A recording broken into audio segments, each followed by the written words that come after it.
Moving along as we are into another episode. Of course, my name's Joe Lednusky alongside John Stroup. We now venture get your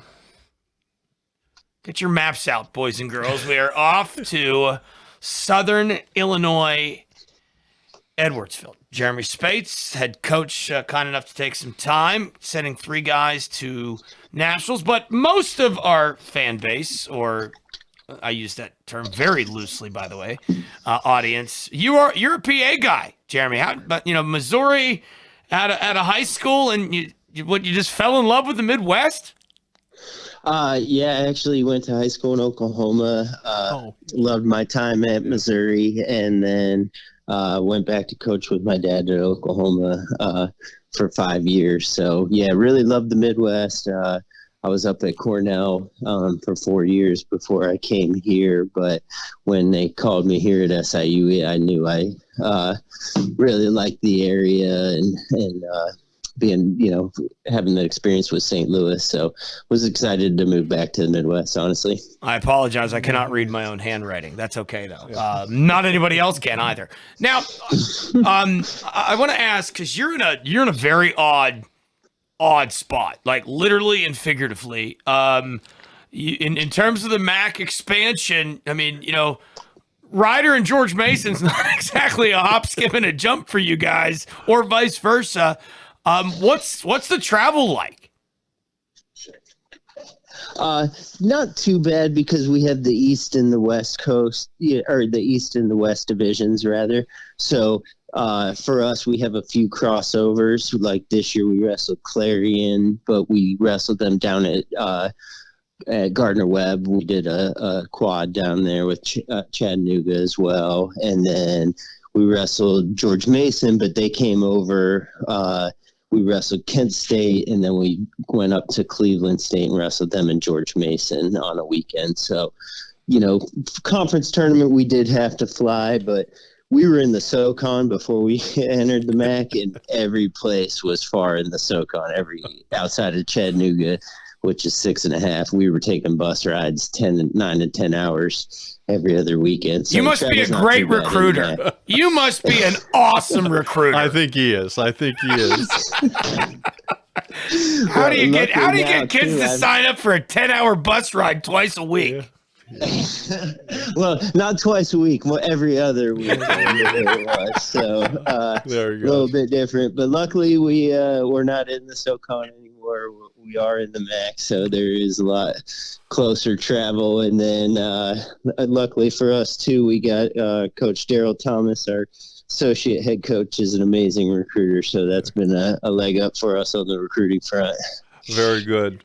But I'm excited you guys have 3 wrestlers in going to the nationals. Saul Irvin at 141 and Caleb Tyus at 149, and then the heavyweight Colton McKiernan. Did I say that right? Yeah, you did. Okay. And that's a difficult one, but no, I'm super excited. We had a streak of I think it's 5 or 6 years where we had 2 or 3 national qualifiers every year, and then fell off a little bit last year. And then, to come back this year, the 3's our most. We were hoping to get 4 or 5 and had some guys close, but really excited about these 3. And then especially for us, it's neat because we've got some family ties in there, and yes. Saul's dad, uncle, brother, all wrestled here.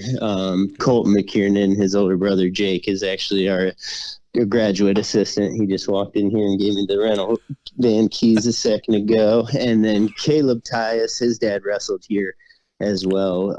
I think he was here like 99 to 03 or something like that. So a lot of family ties with this crew. Well, legacies are a big thing. Tie-ins with wrestling are a big thing, which I was going to maybe mention later, but I see Colton, his first round match is against Nathan Taylor. And that's yep. There's the tie, because his grandfather, Bill Shuffstall, was a teammate of your father's at Slippery Rock. Yep. And so my dad mentioned that as soon as he saw the draws, and I was telling Jake and Colton that the one day in practice, it's wrestling's a small world. It's funny, so how it works. It is. Well, I mean, I can go on because being from Clarion, Brookville is just a hop, skip, and jump, of course, from there. But his so watching him from a young boy, not that we want to dwell on the opponent, but even his mother and sister helped cater my daughter's wedding. So that's kind of the tie-ins there. But it's a small world in wrestling. So. Yeah, no, the Clarion, the Ferrero, Spates, Waller contact there. Yes. My mom was in town not too long ago, and she didn't realize Keith was the head coach at Clarion. I was telling her, so she was all excited. Right, because Lenny, his father, was a teammate of your father. Mm-hmm. So we can go on about that, but enough about that. But I know you're excited about having these wrestlers come setting the stage right now. I know I was real impressed with Colton in the finals, and how he's a different type of heavyweight. Yeah, and luckily for him, his first couple years he struggled because he was not a full-size heavyweight. A lot of the times those first 2 years he was weighing 215, 220. But he's done a good job of building himself into the weight class. And, especially this year, he really gained a confidence. He worked extremely hard last year and over the summer. And his brother coming back was a big part of it. But we got him with some other good heavyweights at our camps and stuff like that. He worked with, another PA boy, Brooks Black. You guys remember Brooks? Okay. Wrestled at Blair. Brooks is coaching out in Kentucky and at Union County, and Brooks came out and worked with him, and we went and did some camps with Brooks. So really helped Colton in the confidence area this year, and I think that's been a big difference in him getting over the hump and winning these close matches that he's been in for years. Yeah. Well, and then you have Caleb Tyus, who didn't do quite as well as you wanted him to do in the MAC, but he qualified still. And I was impressed with him when I saw him too. He lost. The MAC was tough at 149 with 5 qualifiers, and a lot of those guys ranked. So Caleb didn't have the greatest conference tournament. Needed to get to a little more offense. But still, his body of work throughout the year was very impressive. I think he was, 18th in the coaches' rank. His RPI was low 20s, and I think he had 6 wins over guys' ranked opponents. So that kind of carried him into that wild card spot. And we're excited, but, I told him anytime when you have a sophomore that's qualifying for the national tournament, that really helps just to give them that experience. And so, the next couple of years, he'll be leading this next group of national qualifiers. Now, how do you mentioned, Ty, how do you look at the MAC? Do you beat yourself up with film in terms of preparing for this tournament? Because, obviously there's 5 qualifiers. He had, I think he wrestled 3 of them. Yep. Are you watching the Lovett film? Are you watching the Kinner film? Are you watching the Hagen film? Did you see how Burgos could be? Do you beat yourself up with that? Or do you try to kind of say, all right, we're not worried about anything else. We're worried about you, and this is what you're going to do. What's your approach? Because 149, 49 and 97 are probably the most wide open of any weight this year. So how are you going to work specifically with Tyus as he prepares for the NCAAs? Well, and we usually base that a little bit more off of the guy. So he usually likes to come in, watch his opponent, but he's not the guy that wants to study a ton and know every little intricate detail. We've been talking a lot about he's got to get to his tie. If he can get to his inside tie on his right hand, then he can open up his sweeps and his snaps with the other side. So, a combination with Caleb, watch a little bit, but more game plan for what we're going to do. Anytime when we're looking as a staff, we're watching, is there anything specific on bottom? They do. Obviously, top's a big one. If this guy's got a nasty crossface cradle that he throws from left field, we want to know that.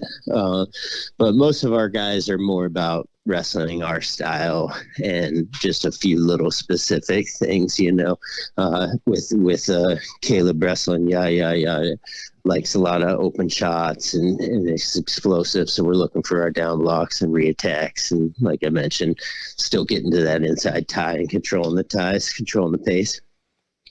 Good. How about Saul Irvin? What do you see? Saul likes a little bit more of a game plan. He'll probably watch a couple times on his own, and so he likes to have a little bit more of a game plan going into it. And then I would say with Colt doesn't do quite as much. We'll have a decent game plan for him, but he likes to come out and wrestle his style a little bit more. Yeah. Now, is that how you approach it? And when it how much does that change from, let's say, a dual meet to the tournament meet to the national? Do you let the guys sort of dictate their plan to you, or do you sort of kind of have influence on their plan? How hands-on are you with each individual guy as you prepare for these events? Well, I would say our assistants are probably a little bit more as far as like Daryl, is working out with Saul and Caleb more than I'm putting them through workouts, but I'm 44 now. I'm not getting on the mat quite as much as I used to. So the assistants are probably coming up with a little bit more of a game plan, especially with Jake and Colton. They did a really good job scouting for the conference finals and being ready for it. But, I think as a staff, we're doing a decent amount of it. Good. Now, overall, like I said, we talk about the MAC. Do you see any other, we try to encourage each other within that conference, some good quality wrestler coming on, and do you predict to have All-American or two from the conference? Yeah, no, I believe we can. We feel like we could put a couple guys on the podium. You got to wrestle hard and have some things go your way in a tough tournament like this. But Colton's a 12 seed. He's beaten up to the 7th ranked guy this year, and we feel like with all three of our guys, they're hard to score on.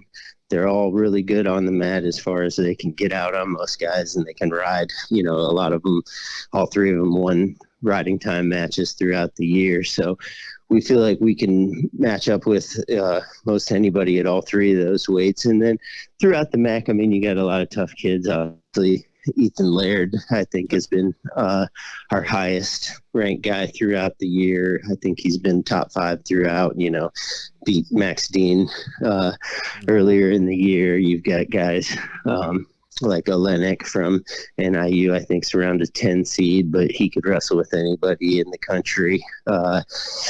Nodo from Lock Haven's had a really nice year, So I think overall as a conference, I feel like the MAC's been a little bit down the last couple of years. Some of that losing Missouri, and I think a lot of the schools like the PA schools got hit hard with COVID and things like that. But I do feel like the conference is trending back up. And, if we could put a couple of guys on the stand this year, it'll really look good for the conference moving forward. Jeremy, I'm not going to ask you to speak for him, but, it literally and figuratively, the weight of the world taken off the shoulders of Colton. Gable Stevenson's not at the end of the rainbow. All of a sudden, I remember being in Pittsburgh a couple of years ago, like, what are we bothering ourselves? This guy, he didn't that day, No. but the next 2 years he did. It's sort of a weird feeling because, it's kind of like the three guys from the Big Ten are really good. And then after that, it's why not, Yeah. Why not have, and all you need is a chance, right? Yes. And Cole can give himself chances, like I mentioned, tough to score on and riding time. And then the other good thing about Colton is he's a pinner. He's been our pin leader the last 2 or 3 years. So, you can be losing a match and go out and get a pin and find a way to win. So, we're really excited about his chances. in a normal year, I would say he's probably a lock to be an All-American with his talent level. But heavyweight is so tough, even without Stevenson in there. There's some good guys in there, so it's going to be exciting. Good. Is Tulsa the shortest trip of the year? Well, no, because we went over to Lindenwood, which is about 45 minutes for a tournament. And actually, we've got quite a bit that's pretty close to us because Mizzou's 2 hours away, Illinois is 2 hours away, Purdue, Indiana are within 4, NIU, Northwestern are up in Chicago, about 3 to 5 hours. So there's actually a lot of good wrestling pretty close to us. Jeremy, I appreciate you taking some time. Safe travels. Best of luck to your boys. Best of luck, Coach. Yeah, thank you guys so much. I appreciate it, and good hearing from some PA boys. All right. Thank you much. Take care. We move along.